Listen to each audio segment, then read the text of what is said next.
mas eu resolvi trazer uma expressão de preocupação e tem a ver com o fato de que nós estamos vivendo demandas como provavelmente nunca antes tantas e simultaneamente na história da humanidade desses 2000 anos desde Jesus para cá, desde o Evangelho. Houve momentos, gerações, décadas, houve mesmo séculos de demandas extraordinárias, mas em geral todas elas tinham uma ou duas ênfases prevalentes nos questionamentos, com a Igreja Católica, especialmente antes da Reforma Protestante,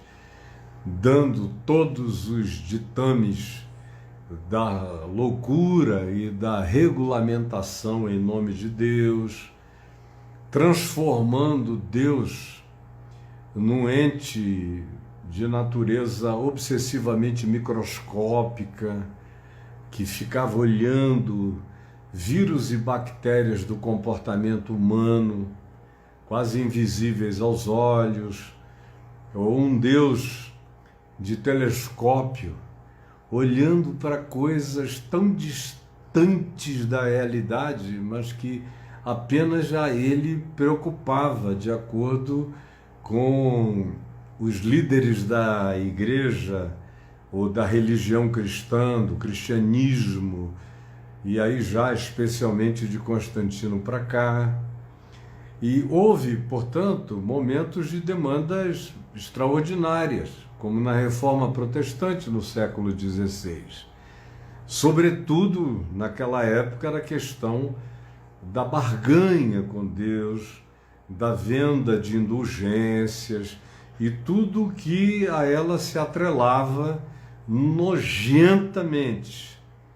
E acabou que houve uma acumulação tão grande, tão grande, tão grande, porque aquilo não aconteceu apenas no século XVI, era um acumulado de coisas que estavam vindo já há muito tempo, e desde sempre, desde o quarto século, quando a barganha foi instituída na relação com Deus, como ela permanece instituída até aos nossos dias, na maioria das percepções de espiritualidade e de práticas de fé, que eu chamo apenas de práticas de crença, porque a fé deveria ser preservada para aquilo que se vincula ao Evangelho.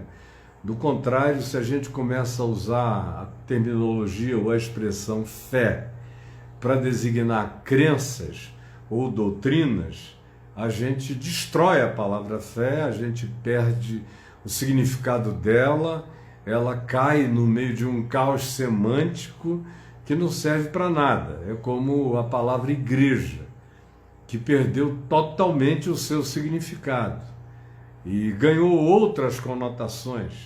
Quando você fala em igreja hoje, eu estou pensando numa coisa, no que eu creio, no que eu crio, no que eu crerei para sempre, que seja a Igreja de Cristo. Agora, o resto das pessoas, quando me ouvem usar a palavra igreja sem explicação, pensam no fenômeno histórico que nos cerca e que é, do ponto de vista do Evangelho, a anti-igreja, fazendo um trabalho anticristo, realizando uma tarefa anti-evangelho. E pouca gente compreende. Quando a pessoa me vê, por exemplo, criticando a igreja, ela fica dizendo, Caio odeia a igreja, não quer. Não, não. Ao contrário, você nunca amou a igreja tanto quanto eu amo. Você não sabe nem o que é a igreja. Não sabe nem o que seria amar a Igreja de Cristo, ou que seja a Igreja de Cristo. Você confunde com os clubes, com as agremiações, com as instituições e com os proprietários delas, que falam em nome de Deus como papas locais, fazendo todas as loucuras possíveis. Agora, deixando isso de lado, que foi só uma introdução, eu disse que cada geração tem as suas próprias demandas, com suas próprias ênfases. A nossa geração tem muitas demandas. Tem muito mais demandas do que a maioria, embora as mesmas questões, os mesmos problemas de natureza pessoal e humana tenham estado presentes em todas as gerações, a liberdade de expressão não estava. E as mídias de comunicação não existiam. E as proteções constitucionais também não estavam presentes, de modo que o que se estabelecia era o silêncio. Silêncio. E se o silêncio fosse rompido, a fogueira seria acesa, a porta do cárcere seria aberta, os julgamentos de natureza perversa que valiam de seres humanos passavam por gatos, cachorros e até pulgas eram julgadas naquele tempo, estavam presentes e não havia discussão a respeito do assunto, era o que era. Nós temos pelo menos o privilégio de habitarmos um dado momento onde, conquanto haja um combate extremo, especialmente da religião cristã no Ocidente em relação àquilo que o Evangelho anuncia como boa nova, a igreja no Ocidente da Terra, na sua maioria, eu chamo isso de cristianismo, essa cristandade ocidental e também oriental se transformou mais ou menos num pacote semelhante e único, com as suas próprias censuras a tudo. Mas, na maioria dos países, você tem liberdade de expressão. Você tem a perseguição ideológica, teológica, doutrinária, verbal, pública, através das mídias, de acusação, de relativização daquilo que eles nem sabem, nem entendem o que seja. Porque demanda tempo, demanda estudo, demanda conhecimento, demanda interesse, demanda pesquisa, demanda cultura, entender a variedade temática do que se está tratando. E a maioria não entende nem o próprio umbigo, não limpa nem direito o pinto, não faz asepsia nem do cabrestinho da fimose e fica dando opinião sobre Deus, sobre a vida, sobre tudo e sobre tudo a respeito da existência do próximo e do seu dilema pessoal. E aí vai me angustiando quando eu vejo que o Evangelho, outra vez, o Evangelho mesmo de Jesus, aquilo no que Jesus deu ênfase, pelo que ele viveu todo dia, vai sendo sutilmente deixado de lado, porque a gente vai sendo pautado pelo antagonismo religioso. A gente vai sendo pautado pelos fariseus, pautado pelos saduceus, pautados pelas autoridades do templo, pautados pelos herodianos, que fazem qualquer negócio para agradar as autoridades políticas constituídas, como a gente tem entre nós, pautados por esses temas de costumes, de gênero, de sexualidade, que precisam ser enfrentados. E eu digo isso com a cara mais tranquila, porque com toda a sinceridade, honestidade, simplicidade, eu estou falando aqui para você, mas a minha mulher está aqui ao meu lado direito me ouvindo. E eu digo isso na sua presença, na presença de Deus, na presença dela, com o coração quebrantado, que muito provavelmente aqui nessa terra brasileira, nenhum pastor tenha tido a coragem de se levantar para defender as questões de gênero no país há tanto tempo quanto eu, que estou fazendo isso há décadas e décadas e apanhando, não teoricamente, porque quando é teórico, quando você tem apenas uma teologia aberta, ou você tem uma concepção de natureza ética generosa, ou você tem uma percepção do Evangelho que te dá garantias, segurança e certeza para fazer as afirmações de boa nova em favor daqueles que são perseguidos, como, por exemplo, o pessoal que vive a condição LGBTQIA+, por exemplo. Quando você tem isso teoricamente como algo resolvido, como teologia pessoal, ou existencialidade pessoal, ou na sua espiritualidade, é uma coisa. Agora, outra coisa é quando você, além de pensar assim, e de se expressar assim a vida inteira, ou de ter crido assim, ou de nunca ninguém ter encontrado na sua boca, em 50 anos, nenhuma afirmação que seja diferente daquela que você a vida inteira faz e mantém até ao dia de hoje, diferentemente só do teorema do Evangelho aplicado à causa, é quando você tem um filho que chega para você com 18 anos de idade e te diz, você, presidente dos evangélicos, de 65% dos evangélicos no Brasil, com participação nas principais organizações cristãs do planeta, e tudo isso, e vem teu filho e diz, pai, eu sou gay. E eu sei que isso vai arruinar a tua vida do ponto de vista dos religiosos. Hoje o filho tem 48 anos, mas naquele tempo ele tinha 18. E eu falei, não. Ele me perguntou, você quer que eu vá para algum lugar, que eu mude daqui? Eu falei, não. Eu quero que você fique cada vez mais comigo, cada vez mais juntos. E botei a cara para fora junto com a dele. A cara dele virou a minha cara virou a dele. E eu apanhei e apanho até o dia de hoje em razão disso.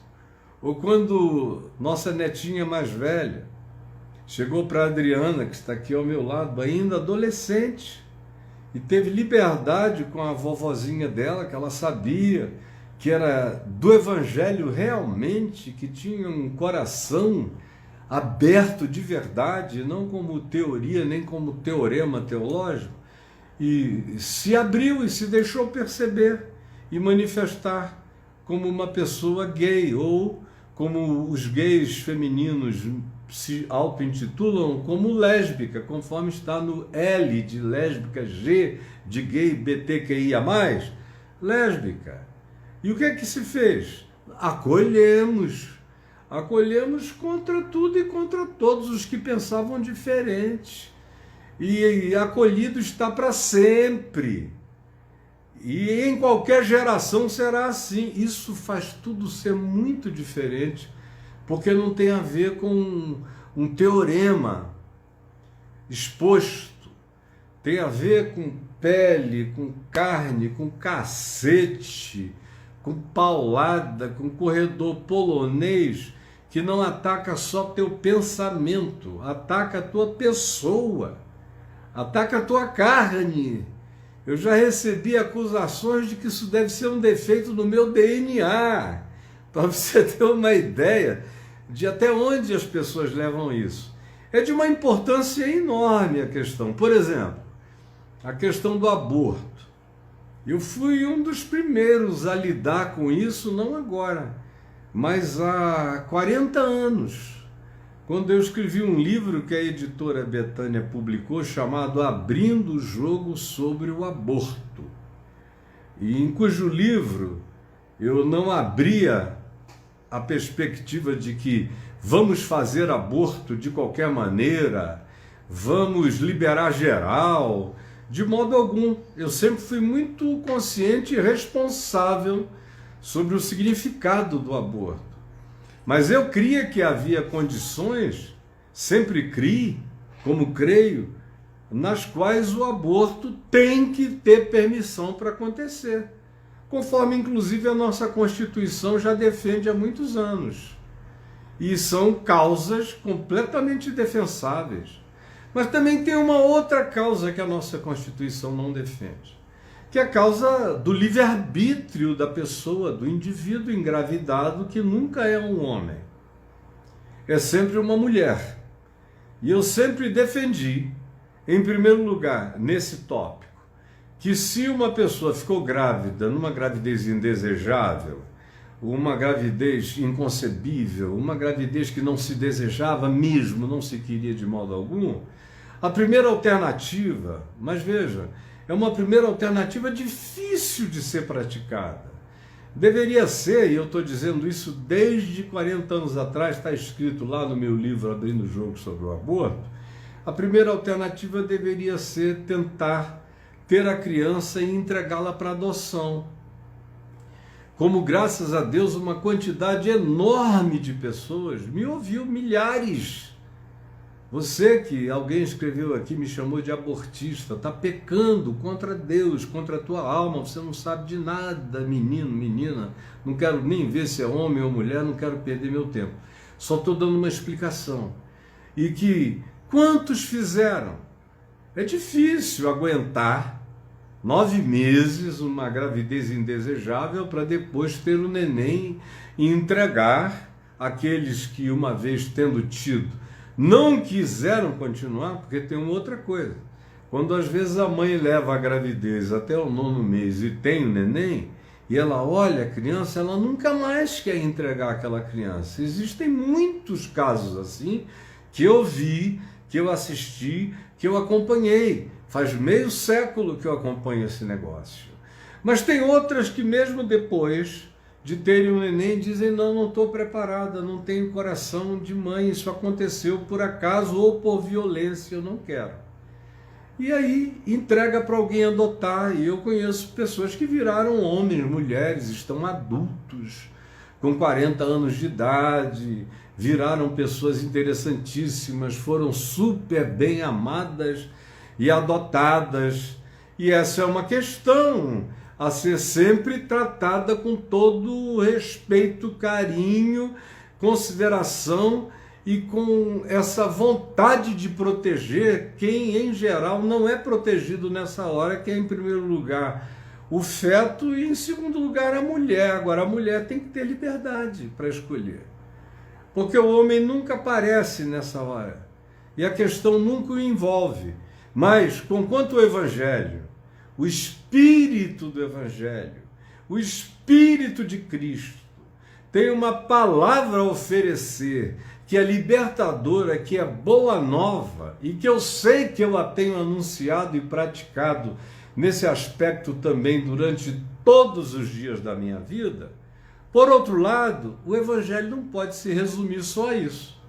Só uma questão de gênero, só uma questão abortiva, ou só uma questão de costumes, ou só uma questão de conjugalidade, de divórcio, ou quem casa com quem, ou o que a lei está autorizando ou permitindo em termos de conjugalidade. O Evangelho tem que advogar a abertura de todos os direitos que sejam genuinamente humanos. E tem que advogar a liberdade humana, desde que isso não seja uma liberdade atropelante em relação ao direito de quem quer que seja. Mesmo que seja algo contra a opinião de muitos, mas a minoria tem que ter liberdade para praticar seu livre-arbítrio numa sociedade democrática, especialmente quando a gente diz que crê no Evangelho. O Evangelho advoga, mais do que qualquer outro texto do planeta, a liberdade humana de se autodeterminar, desde que o indivíduo não use essa liberdade para fazer mal a ninguém, seja apenas no exercício de si mesmo. E quando envolve, por exemplo, uma criança no ventre, aí as questões complexas envolvem aquilo que lá no meu livro, Abrindo o Jogo sobre o Aborto, eu disse e digo em muitas outras ocasiões, e direi em tantas quantas sejam necessárias, mas eu jamais vou reduzir a causa do Evangelho a um tema dessa natureza. Isso faz parte do que o Evangelho tem a dizer, mas o Evangelho é muito maior do que os temas, do que os tópicos.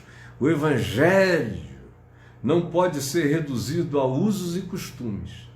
nem pelo pessoal fanático da extrema-direita religiosa, obcecada pelos costumes, como se Deus fosse um Deus de costumes, fosse um Deus de manias, um Deus de toques de comportamento, um Deus behaviorista, comportamentalista, e que coloca as pessoas no inferno por causa de onde no corpo dela alguma coisa entra e alguma coisa sai. Isso aí que é patético e diabólico tem que ser enfrentado. O Evangelho, todavia, só não pode ser reduzido a isto apenas. O Evangelho jamais deve ser negado e deve se negar a enfrentar a mentira que tenta produzir esse reducionismo. Mas nós não podemos nos fixar exclusivamente nisso, senão a gente cai no mesmo outro extremo, só que numa perspectiva chamada de mais progressista, mais liberal, mas que cai na mesma tematização obsessiva, obcecada, polarizante. Aí a gente fica sempre oscilando entre os polos.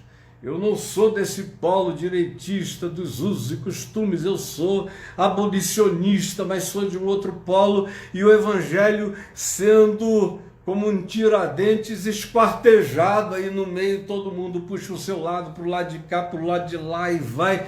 Quando na realidade eu quero me gloriar na cruz de Cristo Jesus, na cruz, aonde todos os pecados estão cobertos, estão perdoados, todos. O pecado do que acusa, o pecado do acusado, o pecado do que ignora, ou é burro na sua presunção, e o pecado do que pensa que sabe e fica arrogante na sua suposta compreensão. O Evangelho tem que ser cruz e esperança e certeza de transcendência na ressurreição, porque de que me adianta ter perspectivas de um Evangelho aplicável no cotidiano, a um contexto de liberdade social muito mais ampla, se a pessoa que está praticando essa liberdade social muito mais ampla não entendeu absolutamente nada ainda sobre a transcendência. Sobre a transcendência. Porque o Evangelho não me leva apenas do meu berço até a minha sepultura. Não trata apenas de como eu vou viver entre o berço e a sepultura. Ele me coloca e me projeta muito para além da sepultura. E eu já devo carregar, no meio dos dilemas humanos, das agendas humanas, das pautas boas e ruins, das circunstâncias geracionais, que tem as suas variações temáticas e de pauta de geração em geração, suas cobranças morais variadas, mas eu não posso deixar o Evangelho ser reduzido apenas à tematização geracional de um dado tempo ou momento. Nesse dado tempo ou momento, eu tenho que manifestar o Evangelho abrindo o corredor polonês, botando a cara para fora, como Ezequiel, e aguentando a pederneira da casa rebelde, apanhando, levando cacete, passando, encostando, criando uma crosta, engrossando a casca, para suportar a casa rebelde indo adiante, sem esquecer.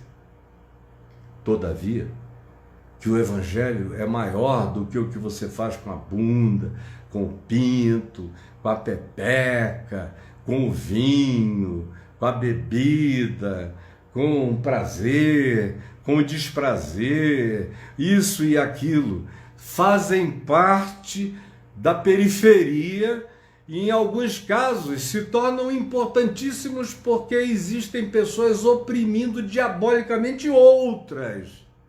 Então é por causa da opressão diabólica sobre uma coisa que não deveria estar nem em questão que eu tenho que me levantar como me levantei a vida inteira, não por causa do meu filho, nem por causa da minha neta, mas por causa do Evangelho, por causa do que Jesus fez e ensinou, por causa de como Jesus tratou todo mundo, em qualquer perspectiva ou dimensão.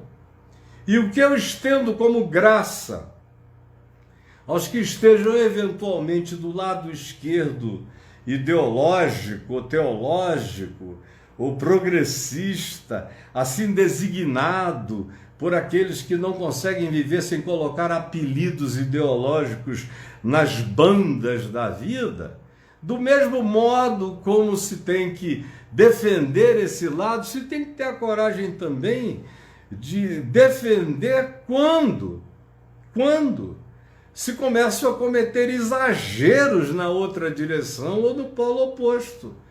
O Evangelho anda nesse caminho do equilíbrio de Cristo Jesus, caminho, verdade e vida. O Evangelho nunca se extrema. O Evangelho não é mensagem de uma nota só.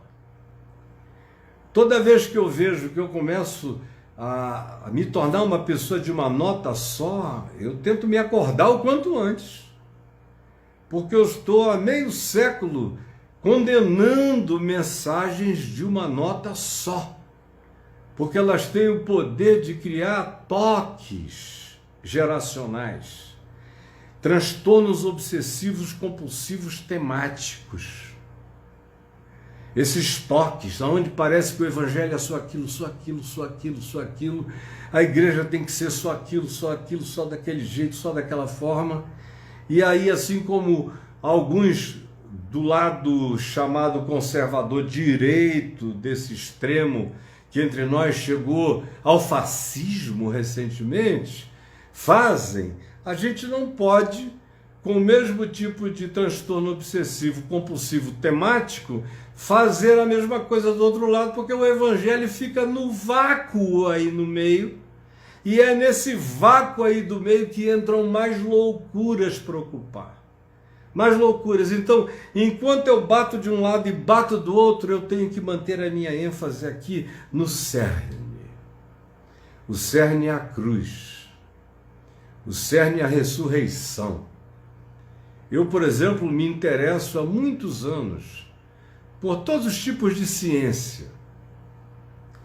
E por causa das minhas experiências pessoais, cognitivas, coletivas, testemunhadas, por exemplo, em relação a ter visto já 2 vezes objetos não identificados, uma vez com meu pai e 13 amigos no estado do Rio de Janeiro, uma visão e percepção que não foi momentânea, durou, a ponto de eu, com 14 anos de idade, me sentir visto e observado pela coisa que estava ali na nossa cara, alienígena por inteiro, chocante, inegável, de outra dimensão. E quando se afastou, chegou em silêncio e desapareceu em silêncio absoluto.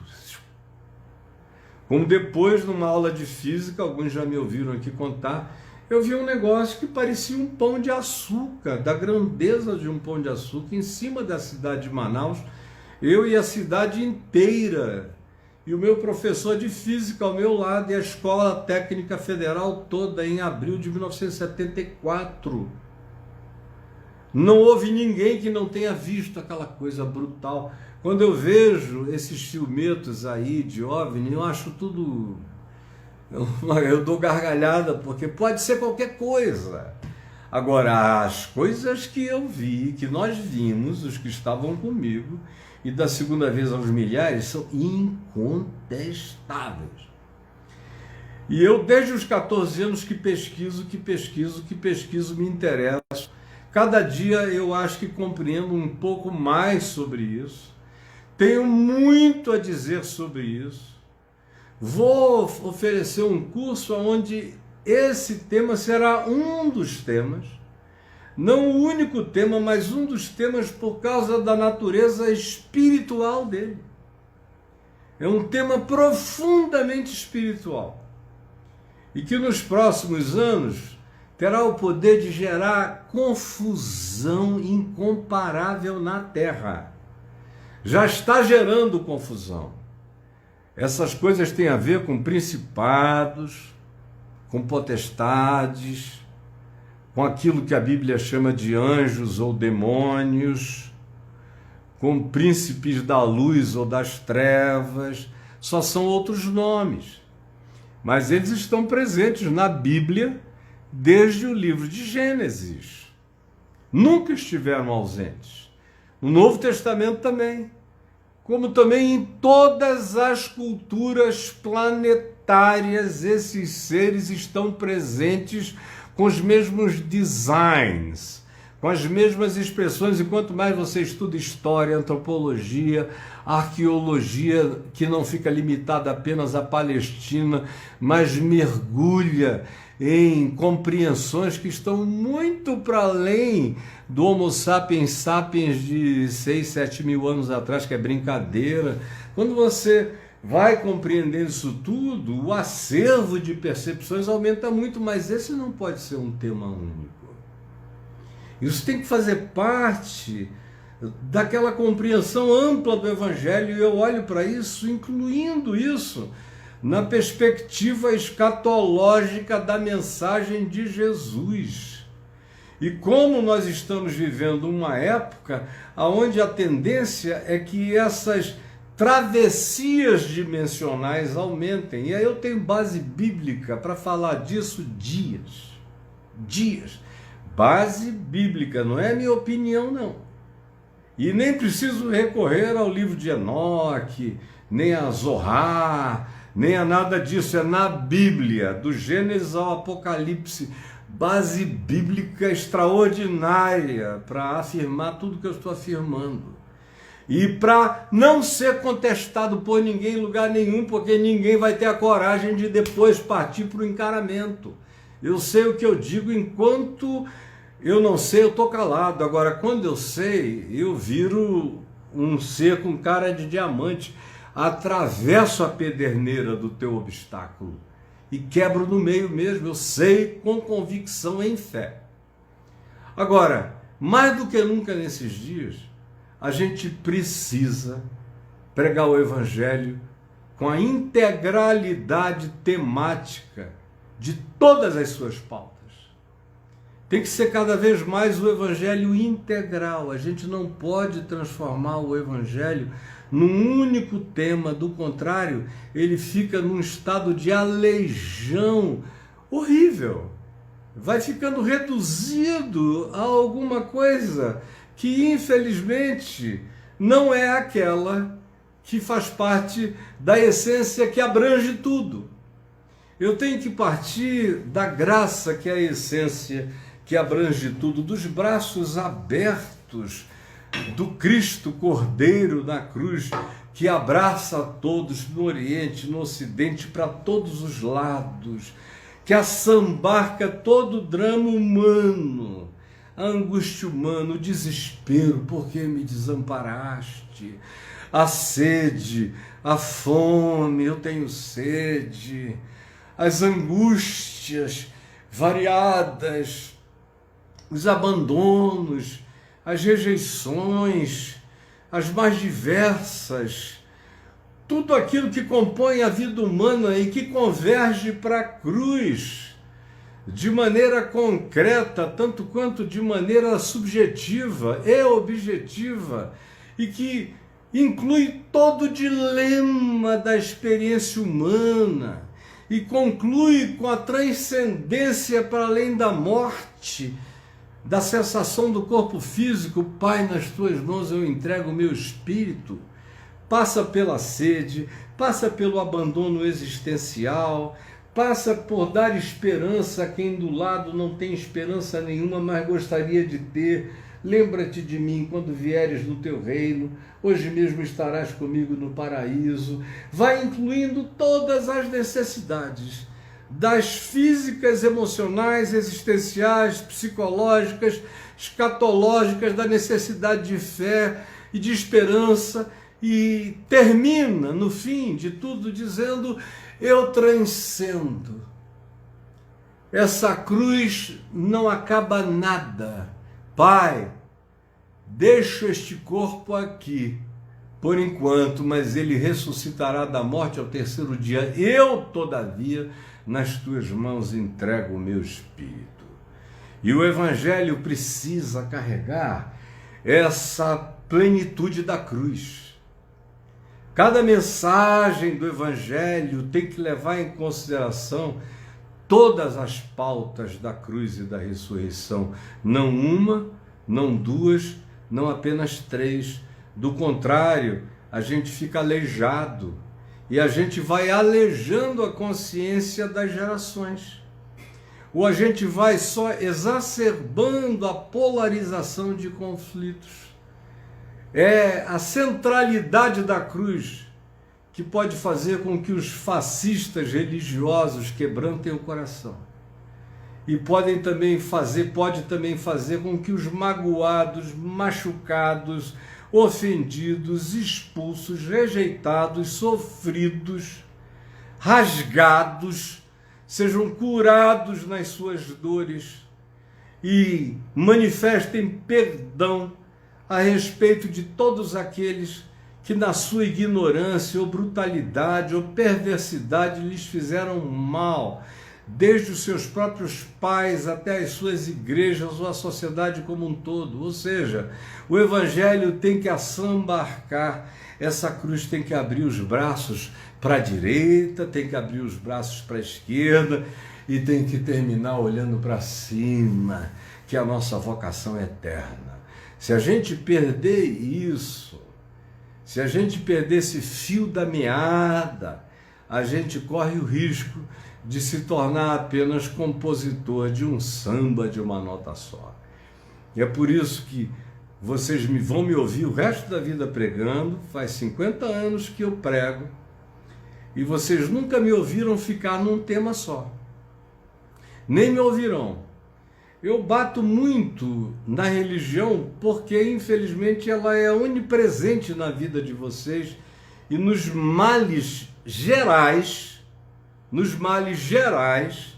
nos males clínicos gerais que trazem até a vida de vocês.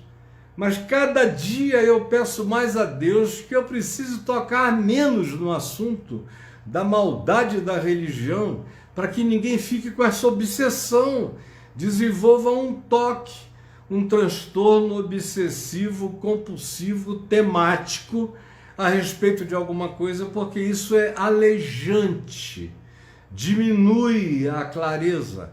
Tanto mais quanto você se concentre num tema, tanto mais quanto você se concentre num único tema, mais você perde da globalidade da percepção e a pregação fica encolhida e reduzida e afunilada, de tal modo que ao invés de ela abrir a compreensão, ela afunila a percepção. Ela, ao invés de te dar um olhar de lente que cobre em 360 graus, que olha até para trás, conforme o querubim do Apocalipse, que era uma bola com olhos para dentro e para fora, para trás, para frente, olha em todas as direções, que deve ser o desafio que eu tenho a olhar em todas as dimensões e direções, eu perco isso e acabo me tornando como um ente, como um mito grego que tem um olho só, monstruoso, e só enxerga aquilo ali, seja para a direita, seja para a esquerda. E eu preciso ser salvo dessas polarizações, e só o Evangelho me coloca nesse caminho lúcido de Jesus, onde havia de tudo nos dias dele. Mas se ele não fosse perguntado, a ênfase dele é: perdoe sempre, não julgue nunca, ame o inimigo, ore por aquele que te persegue, que te faz mal, que te ameaça. Não jogue as suas pérolas aos porcos. Tem coisas que não vale a pena compartilhar. Elas serão apenas pisadas. É como dar a ceia do Senhor a cães raivosos, que não entendem nada. É como Jesus disse: muito eu teria ainda a vos dizer, mas vós não podeis ainda suportar. A ênfase tem que ser aquela de Jesus. Não os proibais, eles não andam com a gente, mas eles estão fazendo o que é certo, deixa fazer. Fica quieto, não se mete. Não é porque não faça parte do nosso grupo que ele não esteja fazendo aquilo que me agrada. Deixa ele lá, conforme Jesus disse a João, está lá em Lucas 9, 10. E, meu Deus, o Evangelho é o Evangelho que tem que estar no centro de todas as minhas percepções, dos meus interesses, da minha fala, do meu ensino e do seu também. De modo que eu faço esse apelo e peço que você compartilhe esse vídeo assim, súbito, que eu fiz aqui do lado da minha mulherzinha, e vou acabar antes que o tempo do Instagram se esgote, porque é 1 hora no Instagram. Pede para a menina de 11 anos escrever de novo para você poder falar com ela no direct. A Adriana está dizendo, pede para a menina de 11 anos escrever para eu falar com ela no direct. Eu não vou conseguir falar, só se ela puser aqui um post. Exatamente. Na live. Agora, a live está muito atrasada, porque eu fui falando e ela não está indo à medida em que as pessoas vão comentando, ela está parando no meio. Então tem uma menina de 11 anos me ouvindo aqui, que a Adriana pediu para você repostar o que você já disse, meu amorzinho. Reposta aqui. Como é o nome dela, você sabe, pois meu amor? Eu vi muito tão rápido que é isso que eu estou perguntando. Então, bom, eu vou ficar tentando olhar, mas eu preciso concluir, tá bom? Então eu espero que essa fala súbita traga algum equilíbrio para nós, porque realmente nós estamos vivendo dias muito, muito difíceis de polarização. E se a gente não tomar cuidado, a gente é puxado ou para um lado ou para o outro. E eu não quero absolutamente nada com o que acabou de acontecer com esse fascismo religioso que quase tomou conta de tudo. Mas eu também jamais serei um cara que vai escolher apenas lutar contra isso. Jamais. Tem tanta coisa a mais a fazer, tem tanta temática a ser tratada, tem tanto discernimento espiritual a ser aprendido. E um dos mais importantes recentemente é essa invasão de OVNIs aqui na internet, deixando um monte de gente doida. Eu tô vendo gente doidinha, ficando maluca, isso nem começou ainda. Imagina daqui a um tempo. Eu vejo alguns podcasts, alguns dos quais eu vou até com alguma frequência regular. Meu Deus, eles entrevistam todos os malucos do mundo. Chega lá, tem gente dizendo as maiores barbaridades. E como ninguém consegue discernir a mão direita da mão esquerda, aquilo ali vai passando como verdade. Porque a ignorância acerca do Evangelho de Jesus é total. A ignorância sobre Jesus é enorme. Eu vejo indivíduos ali falando, porque Jesus disse, Jesus ensinou e tal. Eu fico ouvindo o que eles disseram e digo, meu Deus, como é que esse cara, que ácido que ele tomou? Qual foi o alterador de consciência que esse cara tomou? Que loucura é essa que ele inventou? É alucinação mesmo, como alguém disse aqui, o pessoal está alucinado, Caio, está sim, Victor. É alucinação geral. Então o trabalho vai ser... É Aline, meu amor, o nome você escreveu aqui, Aline. Alguém falou para mim que é Aline, por favor, manda o seu link, tá legal. E então, o discernimento que a gente vai ter que aprender a praticar vai ser muito amplo. E a gente vai ter que tratar dessas coisas sem omitir as outras. Nós vamos ter que ter sempre essa vocação de tratar, como disse Paulo, lá em Atos 20, quando ele se despediu dos presbíteros da igreja de Éfeso e de Mileto, lá na cidade de Mileto, uma cidade super importante naqueles dias, uma cidade que praticamente desenvolveu a filosofia naturalista, com Tales e tantos outros sábios, muito antes dos filósofos gregos mais abstratos. E Paulo chega lá e está em Atos 20 para se despedir dos presbíteros, dizendo, eu sei que depois de hoje vocês nunca mais vão ver a minha face. Sei que eu nunca mais vou voltar aqui. Agora prestem atenção, porque virão lobos. Lobos de todos os lados, lobos vorazes, para roubar a palavra de vocês. Paulo, no entanto, diz: eu, no entanto, incumbo vocês a pregarem, presta atenção, todo o conselho de Deus. Todo o conselho de Deus, não um pedacinho, mas todo o conselho de Deus, não um tema, todos os temas do Evangelho. Pregue o Evangelho como Cristo o viveu, o encarnou, o praticou, e você vai cobrir todas as temáticas do mundo. Quem ensina a não julgar está ajudando a tratar do problema dos juízos horrorosos contra usos e costumes, contra essas pautas todas horrendas e fascistas. Quem ensina a perdoar está resolvendo todos os problemas da vida e do mundo. Perdão é a solução planetária para todas as questões. Não é a discussão teológica, sociológica, ou isso e aquilo, só vai exacerbar o conflito.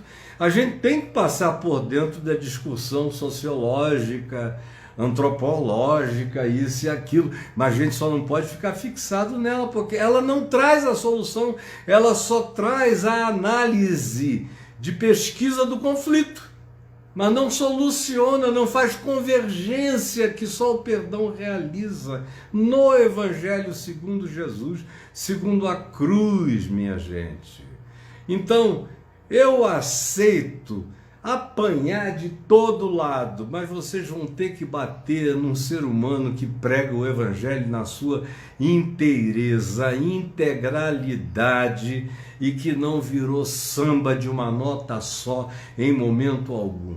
Jesus continua curando doentes, continua expulsando demônios, diabos, demônios, continua cuidando e tratando de lunáticos, de pessoas com problemas mentais, ou neurais, ou cerebrais, ou psiquiátricos. Continua a usar a palavra, meramente a palavra, para curar, tanto quanto ele usa todos os dons da graça, como medicina. Toda boa dádiva, todo dom perfeito vem do alto, descendo do Pai das luzes, em quem não pode haver nem mudança, nem sombra de variação. O Evangelho de Jesus nos mantém na esperança da volta dele. Isso não vira utopia quando a gente fica maduro no Evangelho. Ao contrário, se transforma na maior de todas as motivações. Porque ou eu estou indo para ele daqui a poucos anos, estou indo para ele, vou entrar na glória absoluta, ou ele está vindo para mim e para nós. E a confusão desse mundo vai dar lugar à luz do Cordeiro. Enquanto isso, não vale nada menor do que a totalidade do Evangelho. Como disse Paulo aos presbíteros em Mileto, em Atos 20, tem que pregar todo o conselho da graça de Deus. E eu peço que o Evangelho de Jesus chegue até você. Eu continuo a orar pelos doentes e creio que você pode ser curado da sua enfermidade, eu da minha. Continuo a crer que demônios saem assim, ó.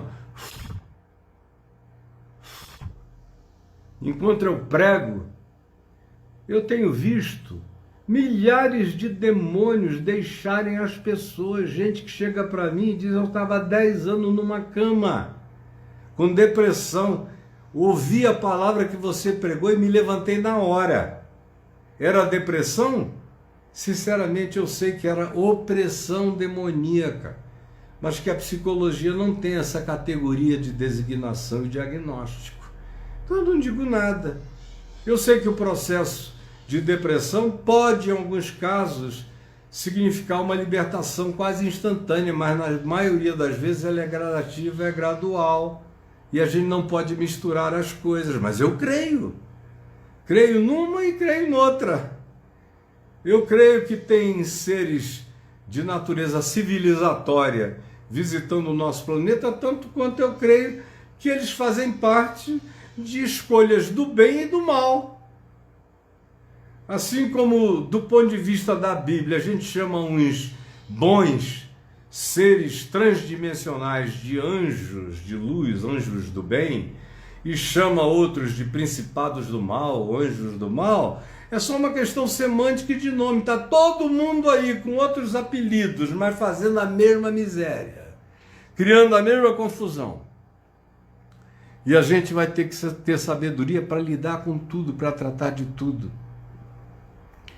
com a graça do Evangelho de Jesus e com a plenitude dele, não apenas com um tópico, nem com uma dimensão, nem com o TOCT, que é esse transtorno obsessivo, compulsivo, temático, teológico.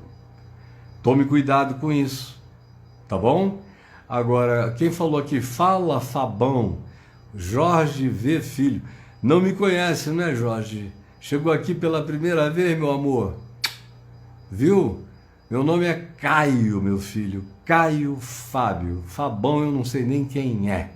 Agora, muito prazer, Caio Fábio, um beijo para você e para todos vocês que estão aqui comigo. E Deus te abençoe, Karina, Deus abençoe o Lucas, abençoe a todos vocês que já passaram por aqui. Eu sei que eu não aviso quando eu vou entrar, aí eu não posso pegar todo mundo, mas vou pegando, e a quem interessar possa, fica gravado, depois você entra aí e mande para todos os amigos que você possa, tá bom? Devo terminar agora ou mais uma observação, minha mulherzinha? Pergunta se tem alguém que queira fazer alguma pergunta relevante para você. Alguém que quer fazer alguma pergunta relevante para mim, foi o que ela disse? Alguma pergunta relevante para mim? Vovô Caio, eu aceito, eu adoro ser vovô. Eu também, adoro, eu sei quem ele é, a gente já é a voz dele. Eu e essa mulher nascemos para ser pai e mãe, e para ser vovô, e para ser bisavô. A gente ama isso, ama. Viu? O que tem o Danilo Gentili, meu amigo? O que foi? Eu já compartilhei 1000 vezes o seu vídeo lá no Danilo. Legal, é um vídeo que tem feito bem a milhões de pessoas. Milhões. O Danilo sabe que ele nunca fez uma entrevista. Manda um beijo para a que cidade tenha de Quixadá. Feito melhor e trazido mais bem as pessoas do que aquele vídeo que ele fez. Ele sabe disso. E a Adriana está mandando um beijo aqui para o pessoal de Quixadá. Pergunta aí, alguém falou, defina relevante. Eu não sei o que é relevante. Alguém aqui está falando, Caio, você quis dizer que o aborto é pecado? Querida, pecado é tudo aquilo que a gente faz sem amor. Você entendeu? Até essa pergunta aqui. Ou qualquer coisa que a gente faz sem amor. Viver sem amor é pecado.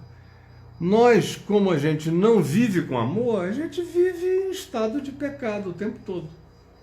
Mesmo quando não está tendo nenhum comportamento pecaminoso. Mas se você não faz nada comportamentalmente equivocado do ponto de vista das leis, dos costumes, das morais, ou de qualquer outra coisa, mas o teu coração, conforme Jesus disse, dele procedem pensamentos esquisitos, sentimentos estranhos, desejos adoecidos, tarados e tal, você pode ser o Dalai Lama e está totalmente vivendo em pecado. Então, pecado não é um tema, não é o tema do ânus, não é o tema do ano também, nem é o tema do pinto, nem do pênis, nem da vagina, nem é o tema do sexo oral. Vocês reduziram o pecado a uma lista de costumes. Por exemplo, a campanha política aí dos últimos 4 anos era tudo, só tinha a ver com essa tríade, com essa trindade pagã, que não é Pai, Filho e Espírito Santo, é pênis, pepeca e ânus, em algum lugar aqui dessa tríade. E o que esteja fora dessa tríade é pecado contra o Espírito Santo. Aí fica essa igreja toda doida. Parece que todo mundo tomou ácido. Amor, lisérgico. a doutora Adélia está perguntando, na Bíblia fala algo sobre o transtorno de personalidade narcisista? Algo de Fala. narcisismo? O tempo todo. A Bíblia é um livro que está lotado de narcisismo. E o principal pecado que a Bíblia denuncia não é pecado comportamental. Os pecados mais sérios da Bíblia são aqueles que habitam a interioridade. E dentre esses que habitam a interioridade, um dos mais sérios, o que está dito, por exemplo, é livra-me da soberba, que é uma outra palavra antiga para descrever narcisismo. Aonde você vir aí qualquer palestra sobre narcisismo, troque por soberba, que você vai ver como a Bíblia fala o tempo todo disso. Não tem nada pior do que a soberba. É por isso que Paulo diz que a soberba é o grande primal pecado de Satanás, é a soberba. É o pecado de Nabucodonosor, que é um arquétipo de Satanás, de Lúcifer, que é um ser cuja expressão nem aparece como expressão na Bíblia. Significa anjo de luz, estrela de luz, ser da luz, mas não está na Bíblia. E foi criado depois, mas tanto faz. É o grande soberbo, o rei de Tiro, que o profeta Ezequiel denuncia, e que acabou se transformando numa espécie de arquétipo de Satanás. É um outro grande soberbo. O rei Herodes é um outro grande soberbo, narcisista. Praticamente você não encontra nenhum líder mundial, com raríssimas exceções, que não seja narcisista. É muito difícil você ter uma pessoa que ambicione governar o mundo e que não seja narcisista. É muito difícil. Muito difícil ter um Mahatma Gandhi, que, por exemplo, podia ter se tornado presidente da Índia e não quis. Botou o Nehru para ficar no lugar dele. E ele mesmo foi para um ashram viver em paz o que restou de vida para ele. É muito difícil você encontrar pessoas que, podendo assumir poderes relativamente gerais ou absolutos, mesmo podendo, escolhe não. E mesmo naquilo que sabe muito, o que se considera que a pessoa saiba quase tudo, não assume para si essa condição, mas continua em estado de bem-aventurança. A primeira bem-aventurança é aquela que nos salva do narcisismo. Qual é a primeira bem-aventurança? Eu estou falando sobre isso todo dia no Papo de Graça. Agora eu estou em Mateus 5. A primeira bem-aventurança, a primeira prosperidade é dada aos humildes de espírito, aos ensináveis. Quem são os ensináveis? São os seres salvos do narcisismo, porque os seres narcisistas são inensináveis. E tem mais um detalhe: quando o narcisista aprende alguma coisa, ele não diz de quem ele aprendeu, como ele aprendeu, de quem ele aprendeu. Ele diz que ele inventou a roda, com a maior cara de pau. Eu, por exemplo, vejo uma quantidade enorme de pessoas que eu sei que aprenderam milhões de coisas comigo. Milhões, não são milhares nem centenas, milhões. Mas eles ficaram com vergonha de mim, porque mencionam o meu nome, aí podem apanhar, perder gente lá nas suas redes sociais. Aí às vezes eu vejo o cara até citar uma frase inteira minha, como dele. Porque ele não teve a simplicidade de dizer que ele aprendeu aquilo comigo. Então ele preferiu, no início, me ocultar. Mas depois de um tempo de ocultação, ele crê que aquilo é dele mesmo, que ele não aprendeu com ninguém. Aí quando esse processo faz esse loop conclusivo, o sujeito se enche de um narcisismo